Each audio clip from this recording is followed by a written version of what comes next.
दोस्तों, स्वागत है आपका हमारे YouTube चैनल हम ज्ञानी बुद्धा पर। दोस्तों, किसी नगर में एक व्यापारी व्यापार करने जाता, जहां भी जाता उसे सफलता मिलना निश्चित था। वह अपने जीवन में कभी भी हारा नहीं था। उसका व्यापार भी खूब जोरों शोरों से चल रहा था। उसके पिताजी ने उसे ऐसी 4 बातें बता रखी थी जिसका वह नियमित पालन किया करता था और उन्हीं बातों का अनुसरण किया करता था, और उन्हीं बातों की वजह से उसका जीवन बड़ा ही सुखमय था। वह जीवन के हर क्षेत्र में सफल था। ऐसे ही काफी समय बीत गया और अब वह धनवान सेठ काफी बूढ़ा हो चुका था। अब उसे लगने लगा था कि मेरी मृत्यु बहुत नजदीक है, मेरी मृत्यु कभी भी हो सकती है। और वह जानता था कि उसका बेटा बहुत भोला है, बहुत नादान है, उसे अभी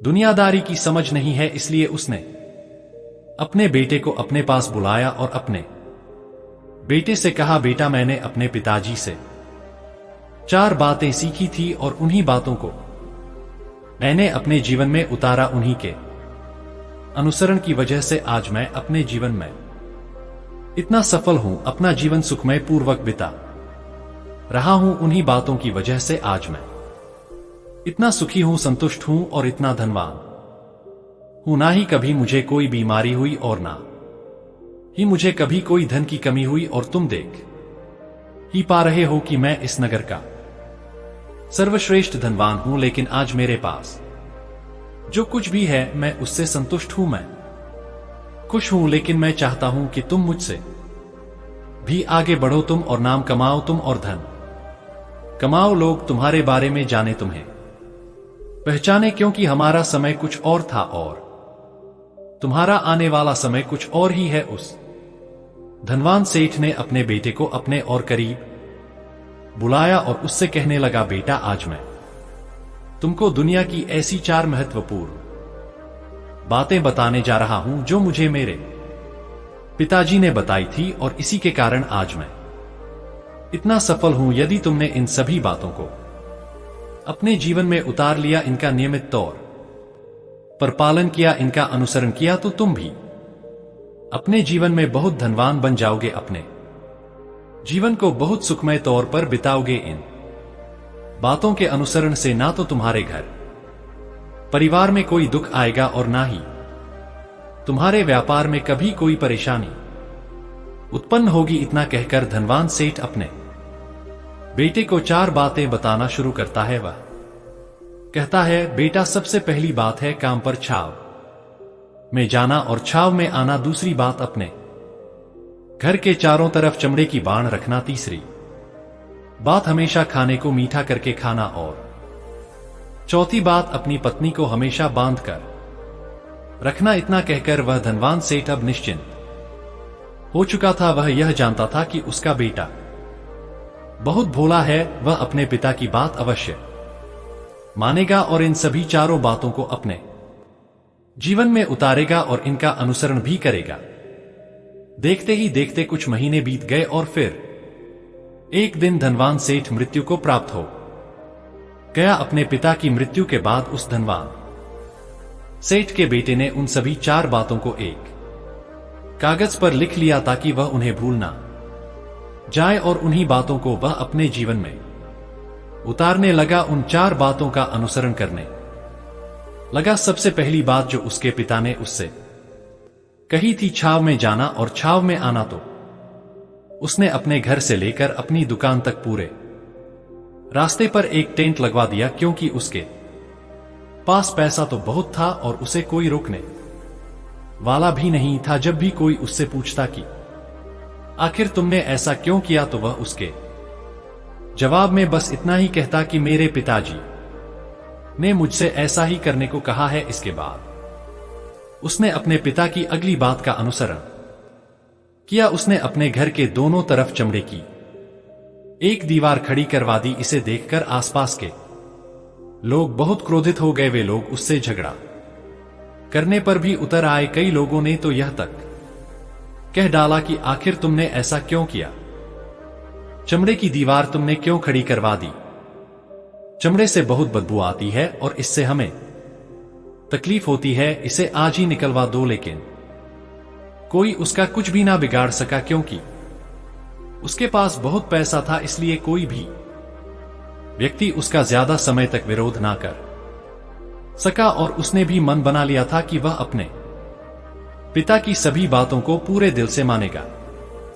उसके पिता ने उसे तीसरी बात कही थी, खाने को मीठा करके खाना, जिस कारण वह अपनी पत्नी से हर रोज खाने में कुछ मीठा ही बनवा आता था। कभी खीर, कभी हलवा, तो कभी मिठाइयां। हमेशा यही सब खाता रहता। और उसके पिता ने उसे चौथी बात कही थी, अपनी पत्नी को हमेशा बांध कर रखना, जिस कारण वह हर रोज अपनी पत्नी को रस्सी से बांध कर रखता था। ऐसे ही कई दिन बीत गए और देखते ही देखते अब वह सेठ के बेटे का जीवन धीरे धीरे बर्बाद होने लगा था, क्योंकि उसने अपने पिता की सभी बातों का गलत मतलब निकाला था और वह उसी के अनुसार उनका पालन कर रहा था। देखते देखते उसका उतना बड़ा व्यापार अब ठप होने लगा था। उसके यहां पर ग्राहकों की संख्या कम होने लगी थी, क्योंकि जब उसका मन करता तब वह दुकान जाया करता और जब उसका मन करता तो वह दुकान से वापस घर लौट आता। उसका अपने पिताजी के इस कारोबार में मन नहीं लगता था। इस कारण उसके सारे ग्राहक अब उससे नाराज होने लगे थे। उसके सारे ग्राहक अब एक एक करके उस दुकान को छोड़ते चले जा रहे थे। इस तरह उसका पूरा व्यापार अब ठप हो चुका था। जिस व्यापार को खड़ा करने में उसके पिताजी ने खून पसीना एक कर दिया था, उस व्यापार को उसने कुछ ही महीनों में पूरी तरह से बर्बाद कर दिया था। अब उसका धंधा बहुत कम हो चुका था, जिस कारण वह बहुत परेशान रहता था। वह बहुत चिंतित रहता था और इसके साथ ही उसने अपने घर के चारों तरफ चमड़े की दीवार खड़ी करवाई थी। उस कारण आसपास पर बहुत गंदी बदबू फैल चुकी थी। इसलिए जो भी उसके आसपास रहते थे उन सभी ने वह घर छोड़कर कहीं और पर अपना बसेरा बसा लिया। चमड़े की बदबू के कारण अब उसके घर में भी कोई नहीं आता था। यहां तक कि उसके मित्र और रिश्तेदार भी उस घर में आने से कतराते थे। लेकिन अब भी उसे समझ नहीं आ रहा था कि आखिर यह सब हो क्यों रहा है। वह बहुत परेशान रहने लगा था और वह हमेशा मीठा भोजन किया करता था, जिस कारण उसका वजन बहुत ज्यादा बढ़ चुका था और इस मोटापे के कारण उसके शरीर में ना जाने कितनी सारी बीमारियों ने अपना घर बना लिया था। आए दिन उसके घर पर वेद आने लगे थे।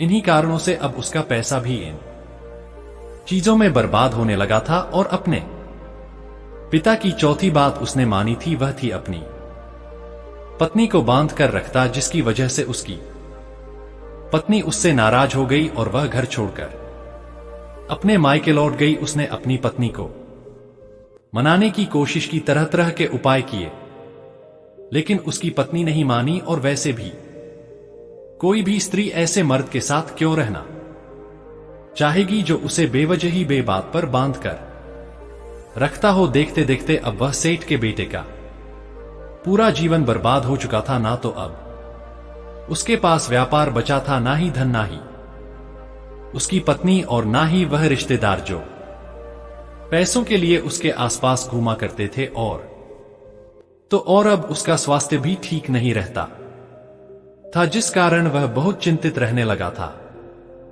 बहुत परेशान रहने लगा था। उसे यह सब समझ ही नहीं आ रहा था क्या हो रहा है और क्यों हो रहा है। इन सभी बातों को लेकर तो वह बहुत परेशान रहता और वह मन ही मन अपने पिताजी को कोसा करता और कहता, पिताजी आपने तो मेरा पूरा जीवन बर्बाद कर दिया। आपकी उन 4 बातों के कारण आज मुझसे मेरा सब कुछ छिन चुका है। ना तो मेरे पास व्यापार रहा, ना ही धन दौलत, ना ही वह रिश्तेदार, ना ही मेरी पत्नी, और यहां तक कि मेरे स्वास्थ्य ने भी मेरा साथ छोड़ दिया है। आप ही के कारण आज मेरा पूरा जीवन बर्बाद हो चुका है। यदि मैंने आपकी वह 4 बातें ना मानी होती, यदि मैंने उन्हें अपने जीवन में ना उतारा होता, तो आज मैं एक सुखमय जीवन जी रहा होता। आपकी इन 4 बातों पर चलकर मुझे क्या मिला?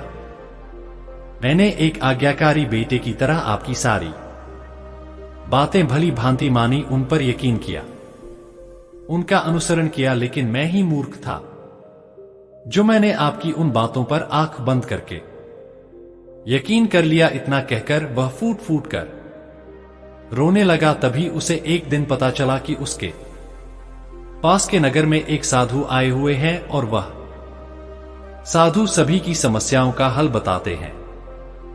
चाहे कैसी भी समस्या हो, वह उसका निवारण अवश्य करते हैं। यह सुनकर उसने सोचा कि चलो एक बार मिलकर देखता हूं, हो सकता है कि मेरी भी समस्या का समाधान मुझे मिल जाए। इस आशा के साथ वह उन साधु के पास पहुंचा। वहां पहुंचकर सीधा उनके चरणों में जा गिरा और जोर जोर से रोने लगा। वह कहने लगा, है गुरुवर, अब आप ही मुझे बचा सकते हैं। मेरे पिताजी ने तो मेरा पूरा जीवन बर्बाद करके रख दिया। आज मेरी जो भी स्थिति है वह सब मेरे पिताजी के कारण ही है। मेरे पिताजी ने मुझे जैसा कहा मैंने वैसा ही किया। हमेशा एक अच्छे बेटे की तरह उनकी सारी बातें मानी, अपने सारे फर्ज निभाए। और देखिए मेरे पिताजी ने मेरे साथ क्या किया। मरते मरते भी वह मुझे गलत बात सिखा गए और उसका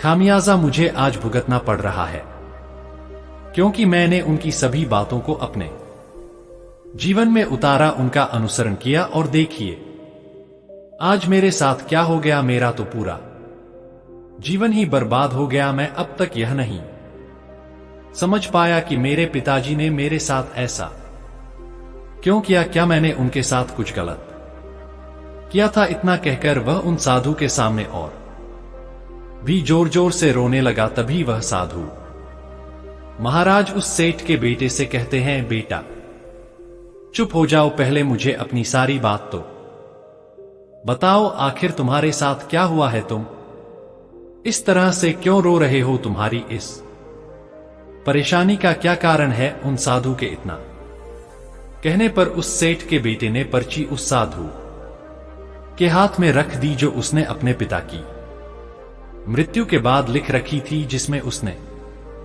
अपने पिता की चारों बातें लिखी थी। उस साधु ने पर्ची ली और उसे पढ़ने लगे। और उन्होंने जैसे ही वह पढ़ा तो वह जोर जोर से हंसने लगे। और वह उस सेठ के बेटे से कहते हैं, तुम कितने बड़े मूर्ख हो। तुम्हारे पिता ने तो तुम्हें दुनिया का सारा ज्ञान दे दिया, लेकिन तुम उसे समझ नहीं पाए। तुम उसका सही तरह से पालन नहीं कर पाए और कहते हो कि तुम्हारे पिता ने तुम्हें गलत राह दिखाई है, तुमने गलत संदेश दिया है। तुम्हारे पिताजी तो तुम्हारी परीक्षा ले रहे थे कि तुम उनकी बातों को समझ पाते हो या नहीं, तुम उनकी बातों का सही मतलब निकाल पाते हो या नहीं। यदि वह चाहते तो इसका मतलब तुम्हें अच्छी तरह से बता सकते थे, लेकिन वह चाहते थे कि तुम इन बातों का मतलब खुद से जानो, खुद से समझो कि इन बातों का क्या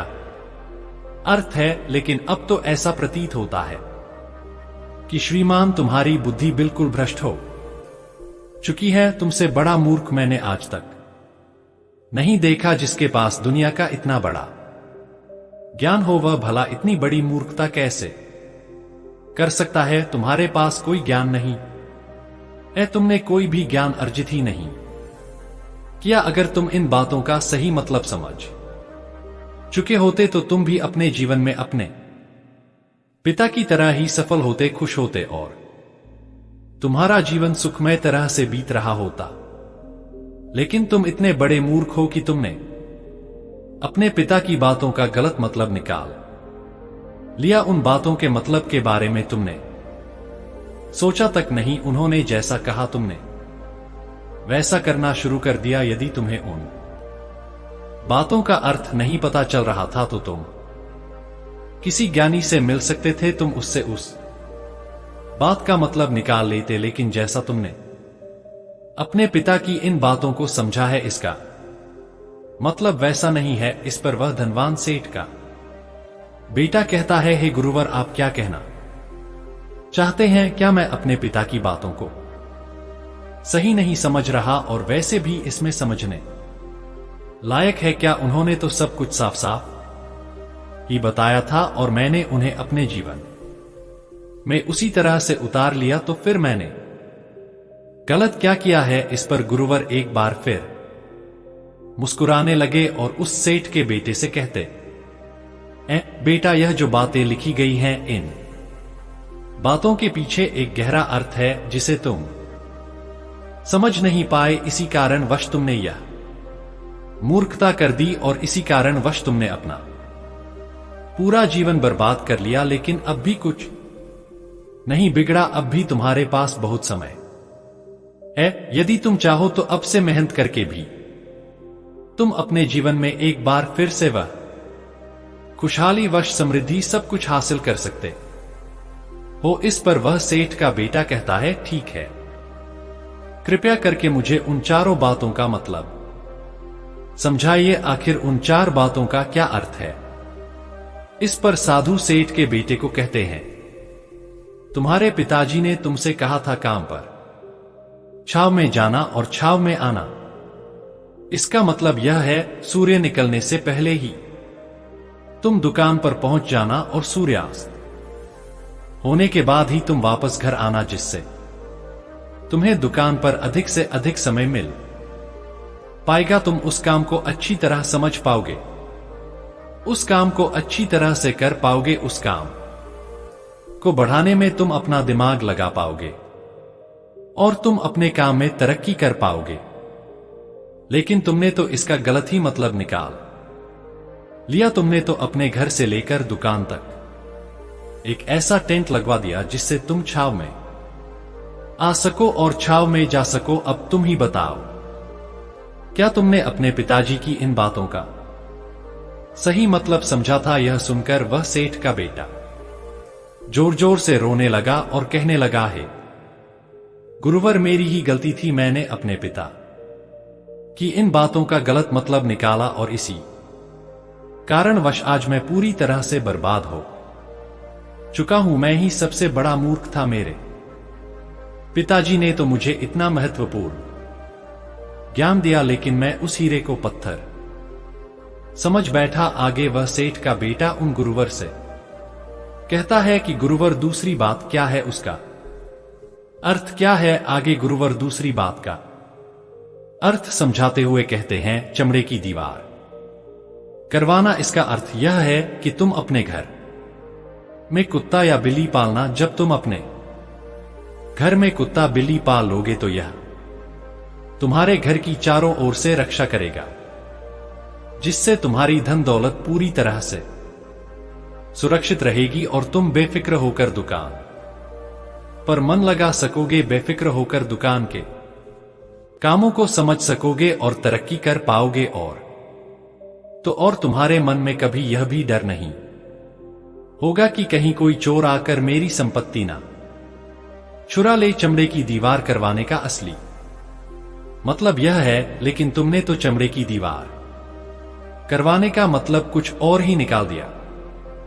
तुमने तो अपने घर की 2 दीवारों को ही चमड़े से पूरी तरह से भरवा दिया, जिस कारण आसपास गंदी बदबू फैल गई। तुम्हारे आसपास के पड़ोसी भी अपना घर छोड़कर कहीं और चले गए, यहां तक कि तुम्हारे मित्र, तुम्हारे सगे संबंधी भी उस बदबू के कारण तुम्हारे घर पर आने से कतरा लगे। और अब हालत यह हो चुकी है कि ना तो तुम्हारे घर पर कोई आता है और ना ही कोई जाता है, और इसी कारण वश लोग तुम्हें नापसंद करने लगे और तुम्हारी बर्बादी का यह भी कारण है। आगे सेठ का बेटा कहता है, हे गुरुवर, यह सब तो ठीक है, लेकिन यह खाने को मीठा करके खाना, इसका क्या? मैंने इसका भी अर्थ गलत निकाला है क्या?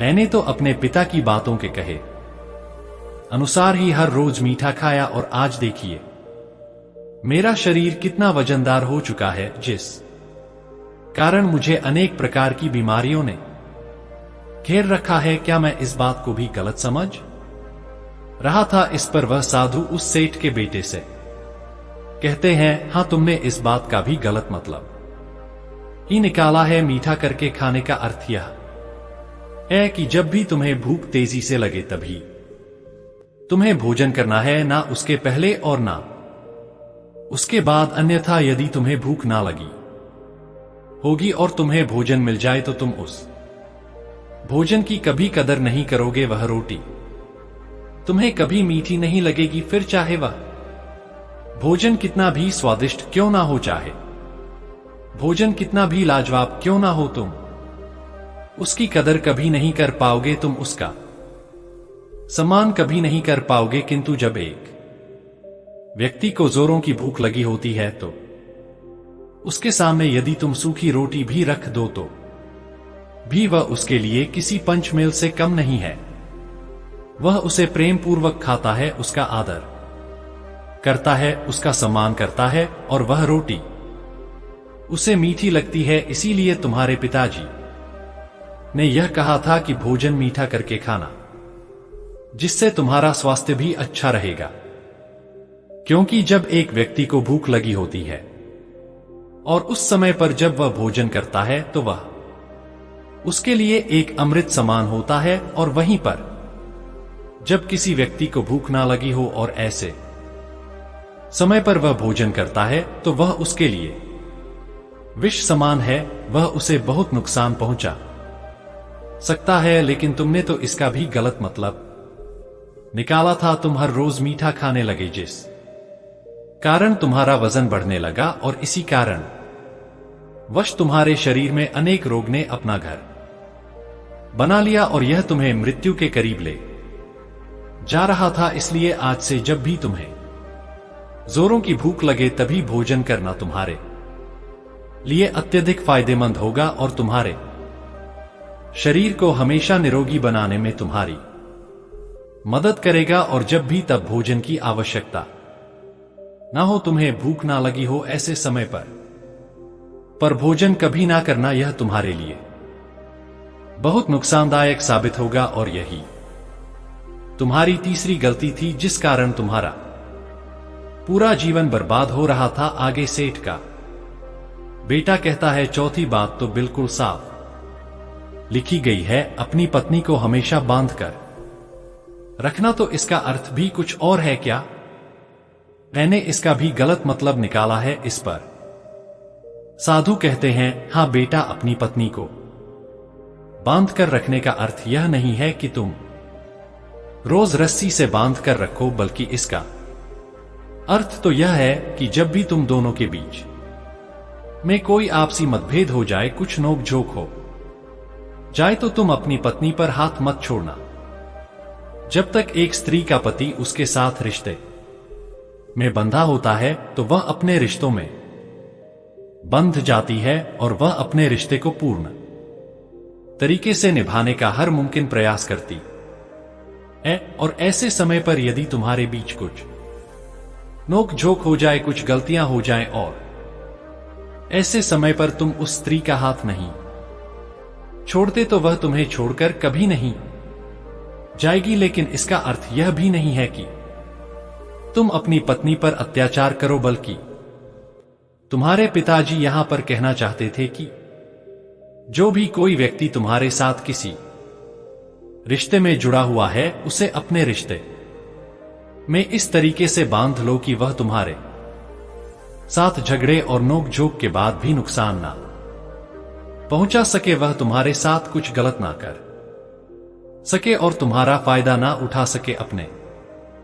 रिश्तों को हमेशा बांध कर रखना, उन्हें खुला मत छोड़ना, अन्यथा वह तुम्हारे हाथ से फिसल जाएंगे। और हम में से अधिकांश लोग अपने जीवन में यही गलतियां करते हैं और अपने नए रिश्तों को कभी समय नहीं देते, जिस कारण उनका रिश्ता उतना मजबूत नहीं हो पाता और इसी कारण वश वह अपने रिश्ते से हाथ धो बैठते हैं। और यही गलती तुमने भी की। तुमने तो अपनी पत्नी को बांध कर रखा था, तो भला वह तुम्हें कैसे माफ कर सकती है? और यही कारण है कि वह तुम्हें छोड़कर चली गई। तुमने जो अपनी पत्नी के साथ किया वह माफी के लायक नहीं है, लेकिन तुम्हें अपनी पत्नी से माफी मांगनी चाहिए, क्योंकि तुमने गलत किया है। इसलिए जाओ और अपनी पत्नी से माफी मांगो उसे वापस घर लाओ। और यही वह 4 बातें थी जो तुम्हें तुम्हारे पिता ने समझाने का प्रयास किया था, लेकिन तुमने इन सभी बातों का गलत मतलब निकाला और इसी कारण वश तुम पूरी तरह से बर्बाद हो गए। किंतु अभी भी तुम्हारे पास बहुत समय है। यदि तुम इन सभी बातों का सही से अनुसरण करते हो तो तुम अपने जीवन में एक बार फिर से वह सब कुछ हासिल कर सकते हो जो तुमने खोया है। यह सारी बातें हमारे जीवन की पूरी परेशानियों का समाधान है। तुम किसी भी तरह से इनको देख सकते हो। यदि तुम कामयाब होना चाहते हो तो तुम्हें मेहनत करनी ही होगी। सूर्य निकलने से पहले तुम्हें अपने घर से निकलना होगा और हमेशा सूर्य के ढलने के बाद ही तुम्हें घर वापस लौटना होगा, ताकि धन दौलत को कोई तुमसे छीन ना ले। तुम्हें अपने रिश्तों को कुछ इस तरीके से बांधना होगा ताकि वह रिश्ते तुम्हें परेशान ना करें, तुम्हें तकलीफ ना पहुंचाए, तुम्हारा फायदा ना उठाए। और हमेशा एक अच्छा और स्वस्थ भोजन करना। जब तुम्हें भूख लगी हो, ताकि तुम्हें जो भी सांसें मिली हैं तुम उसे खुशी खुशी जी सको। और अपने रिश्तों को हमेशा बांध कर रखना, उन्हें खुला मत छोड़ना, अन्यथा वह तुम्हारे हाथ से फिसल जाएंगे। और अपने घर में अवश्य ही कुत्ते या बिल्ली को जरूर पालना, ताकि तुम्हारा धन हमेशा सुरक्षित रहे। इन सभी बातों का अपने जीवन में अनुसरण करने के बाद तुम अपने जीवन में सब कुछ एक बार फिर पा सकते हो जो तुमने आज तक खोया है। और हो सकता है कि तुम इससे भी अधिक उन्नति कर पाओ, इससे भी अधिक समृद्धि पा सको, अपने जीवन को खुशहाल और सुखमय बना सके। इतना कहकर वह साधु शांत हो गए और सेठ का बेटा भी अपनी सभी गलतियों को समझ चुका था। उसने उन गुरु को प्रणाम किया और वापस अपने घर लौट गया। उसने उन सभी 4 बात को अपने जीवन में उतारा, उनका सही सही अनुसरण किया। उसके बाद से उसके जीवन में सकारात्मक प्रभाव दिखने लगे। वह एक बार फिर से अपने व्यापार को खड़ा करने में सफल रहा। वह एक बार फिर से अपनी पत्नी को घर लाने में सफल रहा और देखते ही देखते उसका जीवन सुखमय और आनंदमय हो गया था। तो दोस्तों, उम्मीद करता हूं कि आपको यह कहानी पसंद आई होगी। आपके क्या विचार हैं इस कहानी के बारे में आप हमें कमेंट बॉक्स में लिख सकते। कमेंट में बुद्धाय नमः अवश्य लिखे। मिलते हैं फिर किसी नई कहानी के साथ, तब तक अपना ख्याल रखें।